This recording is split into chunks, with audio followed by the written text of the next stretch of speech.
मोदी सरकार ने लंबे समय से लंबित मनमाड इंदौर रेलवे लाइन को मंजूरी दी है। भाजपा की राष्ट्रीय प्रवक्ता और पूर्व सांसद डॉक्टर हिना गावित ने आज एक प्रेस कॉन्फ्रेंस में बताया कि केंद्रीय रेल मंत्री अश्विनी वैष्णव ने मनमाड इंदौर रेलवे लाइन के लिए मंजूरी दे दी है। नई रेलवे लाइन जुड़ने से खानदेश के लोगों के लिए दिल्ली, इंदौर, मुंबई और हर जगह का सफर आसान हो जाएगा। इस नई रेल लाइन के कारण खानदेश में व्यापार और वाणिज्य में वृद्धि के साथ साथ रोजगार के लिए यात्रा करने वालों के लिए सुविधा होगी। काल झालेल्या केंद्र सरकारच्या कॅबिनेटच्या मीटिंगमध्ये आदरणीय मोदीजींनी आणि त्यांच्या कॅबिनेटने मनमाड इंदौर या रेल्वे महामार्गाला मान्यता दिली आहे। 309 किलोमीटरचा हा रेल्वे रूट नंदुरबार लोकसभा मतदारसंघाच्या शिरपूर तालुक्याच्या शिरपूर, लौकी आणि सांगवी या गावांमधून हा रूट जाणार आहे आणि हा 309 किलोमीटरचा एकूण रेल्वे मार्ग हा जवळपास 18,036 कोटीचा एकूण एस्टिमेटेड कॉस्ट या रेल्वे रूटची आहे।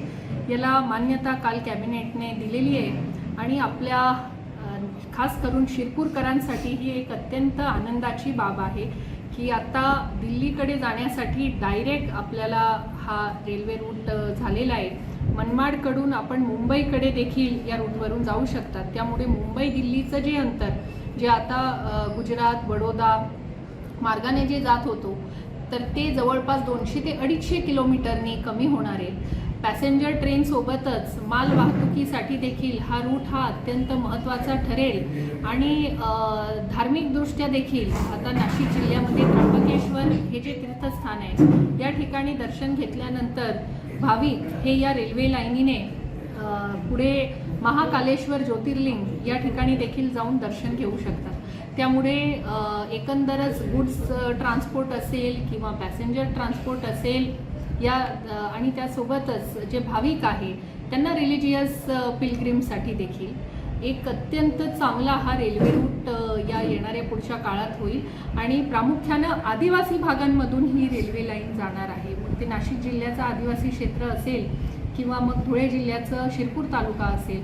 आणि मध्य प्रदेश मधला आदिवासी भाग या रेल्वे लाईनीमुळे मोठ्या प्रमाणावर रोजगार निर्मिती या भागात होईल आणि अनेकांना रोजगाराची संधी या माध्यमातून मिळेल। मी केंद्र सरकारचं, आदरणीय मोदीजींचं आणि रेल्वे मंत्र्यांचं मी मनापासून आभार मानते। मागचे 10 वर्ष लागोपाठ पाठपुरावा या प्रकल्पासाठी मी आणि माझ्यासोबत डॉक्टर सुभाष भामरेजी आणि या रूटवरचे सर्वच खासदार आम्ही करत होतो। पहिल्या टप्प्यामध्ये जवळपास 2018-19 मध्ये इन प्रिन्सिपल मान्यता या लाईनीला मिळाली आणि पहिल्या टप्प्याचं काम मनमाड धुळे याचं काम सुरू झालेलं होतं। पण पुढचा जो नरडाणाहून पुढे शिरपूर या रेल्वे लाईनीचा आता सर्वे होऊन या कामालाही आता सुरुवात होणार आहे। लाईनीला पूर्ण व्हायला 5 वर्ष लागतील। सुरुवातीला जे मोठे स्ट्रक्चर्स आहे म्हणजे पुलं आणि बोगदे हे बनवायचं काम हे सुरुवातीला होणार आहे आणि संपूर्ण रेल्वे लाईनीचं काम एकाच टायमाला सुरू होईल। पुढच्या 5 वर्षात हा